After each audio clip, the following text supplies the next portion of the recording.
আজকে একটা reception party ছিল, তারই কিছু ক্লিপ রেখে দিলাম ফেসবুকের পাতায়।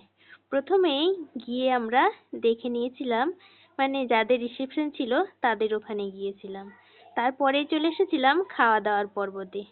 ওখানে ছিল ফ্রাইড রাইস, আর তার সাথে ছিল বেগুনি, স্যালাড, আর সস, আর যেটা ছিল চিলি চিকেন। রাইসটা কিন্তু খুব সুন্দর বানিয়েছিল, আর একদম ভরে ভরে ড্রাই ফ্রুট ছিল, যেটা আমার অনেক পছন্দের। আর ফ্রাইড রাইস বেগুনি দিয়ে কার কার খেতে না ভালো লাগে। আশা করি সবারই খুব পছন্দ। আমার তো রাইস, চিলি চিকেন আর বেগুনি দিয়েই প্রায় 90% খাওয়া হয়েই গিয়েছিল।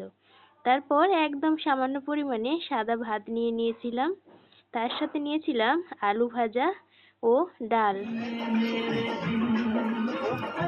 আর দেবো